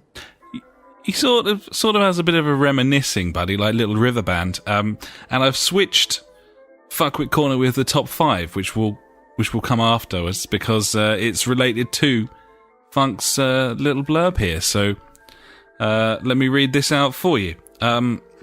Funk says, not a question, but you talking about light guns and stuff last week reminded me of a great game. Point Blank, I think it was called. You could play 4-player, if I remember rightly, all at the same time, with the guns, and it was couch co-op mayhem. It was an arcade game first, I think. Salad days. I'm just trying to find some images of it right now. And, I mean, you can buy Point Blank 2 arcade machine for about $2,000 if you really want it, buddy. Just saying. Yeah. I had a little read of the wiki page of this, having watched a little bit of footage, and my favourite thing about it is that it was also known as Gun Bullet in Japan. Nice. Gun Bullet.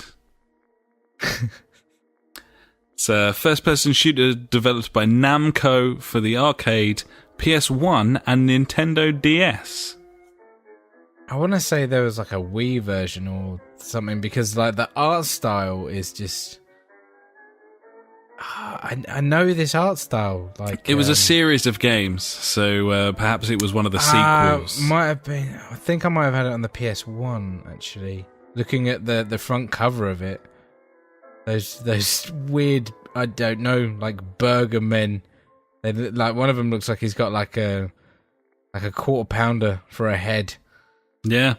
It's a really odd looking game. I have to confess I have never played it or heard of it. But yeah. I mean, it's basically before the times of competent reviews as well, so I can't even tell you what the press thought, really. The only quote on Wikipedia is official US PlayStation magazine at the time referred to the characters Dr. Dan and Dr. Don as an underrated dynamic duo. Sure. Yeah. I did also notice that it had a link to like an official website as well, which is confusing. That's weird. Apparently there's a PS4 version in development. In development now? I don't know. Oh no, it's not. That would have been funny. Well, either way, I just love the name Gun Bullet. I feel like I played it on the PS1. There was Point Blank 1 and Point Blank 2 as well on there. But yeah, buddy, like shooting stuff with light guns is the best. Good bit of peripherals. I think the art style reminds me of Metal Slug a little bit. It looks a bit of Metal Sluggish. I can see that. But yeah, so yeah, thanks for that, Funk, because that was really interesting to see because I didn't know of many, I suppose, light gun shooters from that era. Like, the first one that I personally owned was House of the Dead 2 on the Dreamcast, and that would have been sort of 99, 2000, something around there. I remember playing a few other games in the arcades in the late 90s. But yeah, we will move on into the next section because I thought it's only fair, really, to reminisce about some more of these. So, Gibbons, buddy. Let's head in there now. Now it's time for the JfG Top 5. What's the top five this week, buddy? This week, buddy, we've got the top 5 light gun games. I love light guns. Now, I must confess, I put this together, and I would like to know if you agree or disagree with any of the entries before I read it out to the millions of people listening to this podcast. Oh, yeah. Is there anything, have I missed anything that you were a particular fan of? Are you happy with this? What's the happy haps? Yeah, I think so. It's a decent top 5. I'm happy with that. Cool. Nice. We'll go for it. No particular order except number 1 was number 1.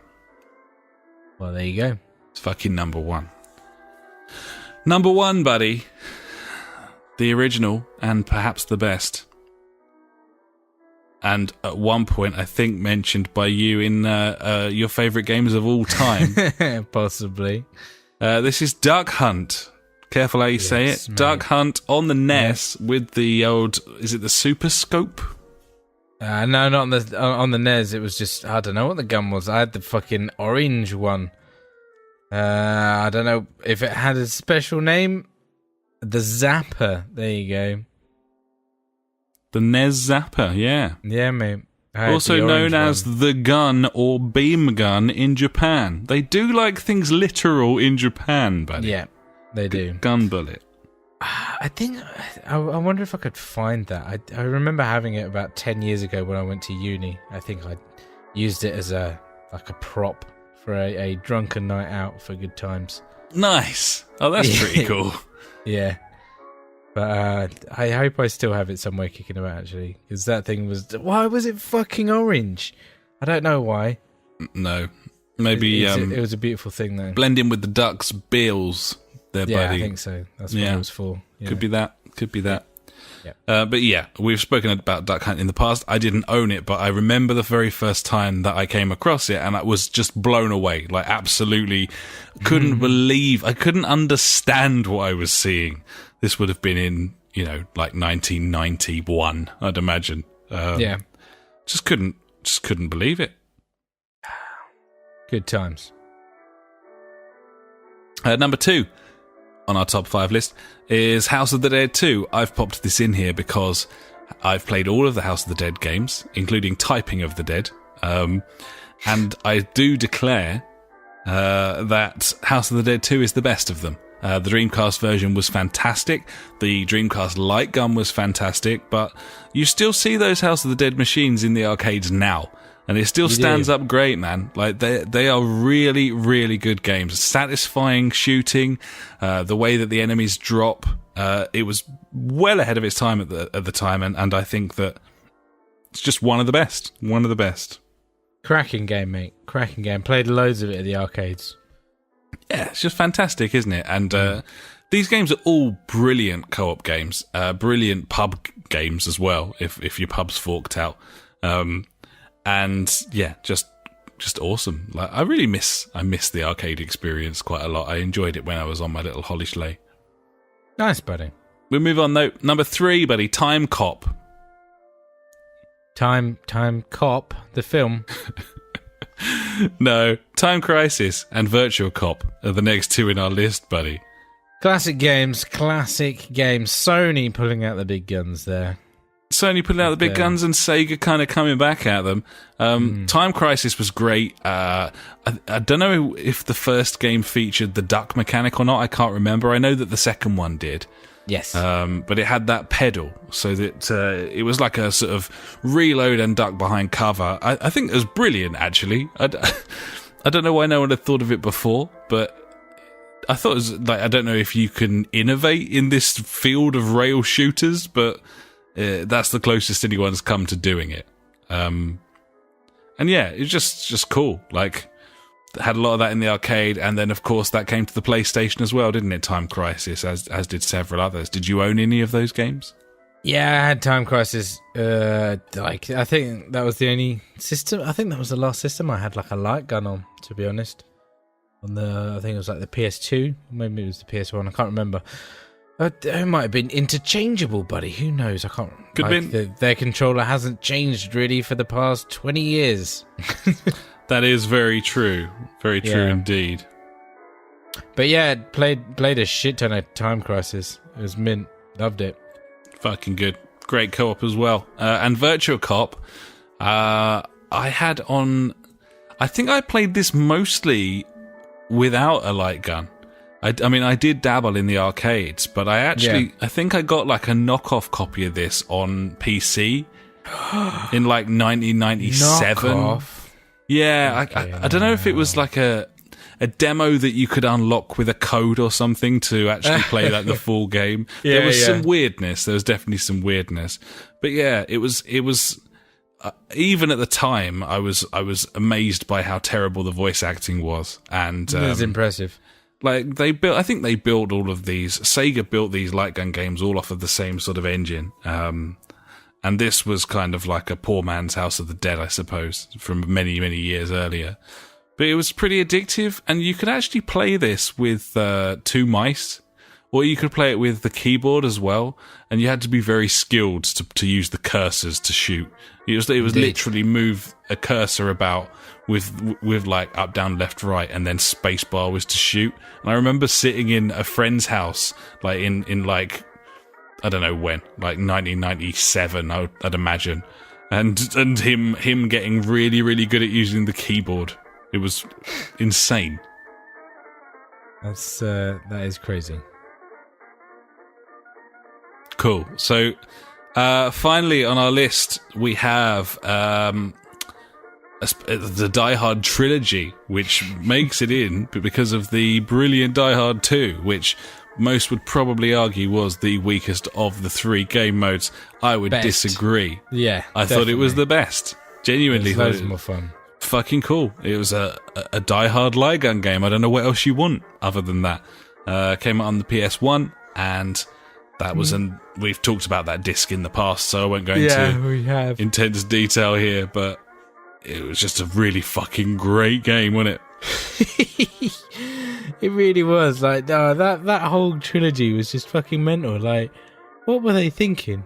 Like, I mean, we've spoken about it before, but still, just like, yeah, we'll just do all these different genres and just bang it in. Why not? Just so ahead of its time. Yeah, man, seriously. And possibly in no way sensible from a financial point of view. Yeah, totally. But yeah, great game. Loads of fun. It's cool. I love a good light gun game. Maybe they should take a leaf out of that book these days, buddy. They should just make like 3 mini games for every normal game, so that when you just get fucking bored of the shitness, you can just play something else for a bit, and then you get bored of that shitness. Probably none of those 3 games on their own were that great, but they were in a pack because it was mashed together. Yeah, so it felt great. Ah, dear. Nice. Salad days. Well, there you go. Inspired by Funk's little trip down memory lane, we have our top 5 light gun games. It was Duck Hunt, it was House of the Dead 2, Time Crisis, Virtua Cop, and Die Hard 2.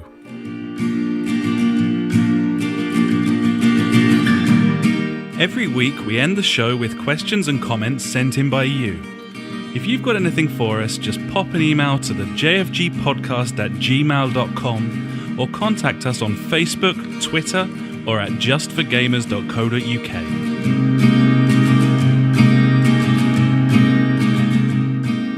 And now it's time for JFG Street Beat. You got a question we wanna know. Street Beat. Facebook, Twitter, we're on them all. So hit us up and be on the show. Street Beat. The JFG Street Beat. Street Beat. We wanna know. Get on the show. Let's get on the fucking show, frankly. Let's get on the show. Get on the show. Firstly, I finally uploaded a picture of an ouse. It was on the telly at the weekend. I quickly paused it, took a photo, and uploaded it to the community. I've now got the community app back working on my terrible phone. Nice. So expect a torrent of utter shite on there. And that's another reason why you should sign up. That's all you need to know. I mean, you don't need any more than that. Gibbon.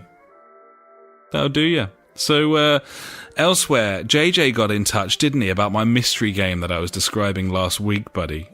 He did indeed. I don't know. He said Populous, didn't he? Yes. That is a game that I played, but it's not the game that I was thinking of. It's not Rain Simulator. No. This game, the main mechanics were terraforming and weather and stuff. It wasn't a part of something else. That was the game. I just can't remember what it was. I've done some scouring this week because it's getting a bit desperate now. But it's literally like Puddle Simulator. Think Puddle Simulator on like an isometric view where you can raise and lower the land. Maybe this is just a dream I had, buddy. I don't know.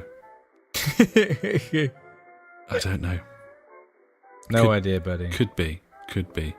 I'm at a loss. Yep. It can happen. So yeah, I don't know. Thanks for your suggestion, JJ. And by the way, Populous the Beginning was a fucking great game. But yeah, it wasn't that. So we move on. We move on to our good friend, Mel. In what I like to call the art of Mel Gibson's soul. Oh, okay. So this is, Possible jingle his inner thoughts and things. He displays how he feels to us in a series of images. Screenshots. Each image is more confusing than the last, buddy. I like it. Yeah. So this is the art of Mel Gibson's soul. I'm thinking like some sort of the jazz club in the Fast Show. Okay, yeah. Something like that. If you get time. Probably not, but yeah. Fair enough. I can only imagine. So this week Mel presents us with an NHL goalie putting on the Ritz. He's done well. Yep. And a couple of great shots from a game of what he describes as Game of the Year 2017, Mexican Dance Dance Revolution. Super pumped! I mean, they're glorious pictures. You can't deny it. That first one. Holy hell. What on earth is going on there? I don't know. I'm extremely confused by it. It's thoroughly baffling. I just don't know what to say. I don't know. I'm looking at it right now on my phone. I'm like, what is this? Fucking beautiful thing. It's hard to tell, but it looks like there's no cheating going on there. I mean, when I played Dance Dance Revolution in the past, I've just sat down, moved my arm. It seemed to register it. Just sort of vague arm movements. That'll do you. That'll be it. So, yeah, I don't know. But either way, you really are enriching the community with your beautiful art, Mel, and giving us some sort of insight into your psyche, and we very much appreciate that. So, thanks very much, and keep that coming. And expect more ulces from me. I still love his screenshot of like the in NHL the fans with the sign saying Long Dong Fan Club. Fucking mint. It's so good. I got a bit of a hankering for a new sports game. What sport game though, buddy? I don't know. I thought baseball, maybe hockey. I don't know if I've ever bought a hockey game. I've had hockey games in the past. They've been good fun. I think I had one. Fast-paced. I think I had like NHL 95 on the Mega Drive or something. But certainly nothing recent. Fair dudes, buddy. Well, thanks for that, Mel. Keep that coming. Much appreciated.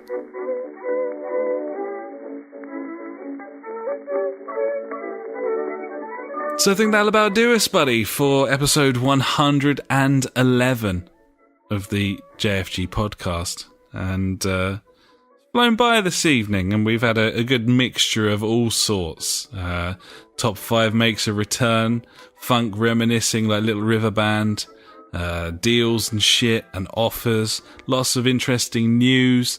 We've played loads of games. It's been good stuff. It's been the best stuff. Agreed. Sure, Ash. Whatever. Sure thing. What are we gonna play now? I have no idea. Not fucking Disbeard Simulator. That's a bad game. No, I think we can both agree. Both agree on that. I don't know. Maybe get Minecraft on the go again, mate. I did save it before we... That's good news then. Yep. Staircase intact, do not fear. Nice. Where our beds were, I tried to do them like Japanese style. Yeah, which meant we couldn't spawn in them. Yeah, I thought that was a good idea. It's fucking beautiful stuff. I love it. Sweet. Okay, well, maybe we'll go and do that then. Thanks so much for listening, buddies. You can find us at www.thejfgpodcast.co.uk. Our Facebook is the JFG Podcast, as is our Twitter. You can find us on a collection of other places, including SoundCloud, if you want to listen to an episode from 17 weeks ago. Twitch.tv. You can find us on beam.pro. We are the JFG Podcast in all of these places. You can join our community. Please do. You can see the beautiful, beautiful, beautiful art of Mel Gibson's soul. Pictures of horses. Stuff like that. That sort of thing. If that floats your boat. Dick pics occasionally as well. Just a series of pictures of Randy Pitchford. So that's beautiful too. And we're on Stitcher, we're on your pod apps, we're on iTunes, and we're also on Google Plus if that is how you choose to live your life. Thanks so much for listening, buddies. We will catch you next time. Until then, I've been Alex, he has been Ash. Goodbye. Goodbye.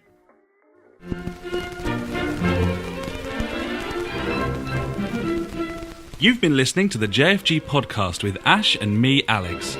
To find out more, head to www.justforgamers.co.uk, Facebook/the JFG Podcast, or Twitter, where we are at the JFG Podcast. Episodes go live every Sunday, and if you could pop onto iTunes and write us a quick review, we would love every inch of you, even if you got old and fat. Thanks so much for listening, and we will catch you next time.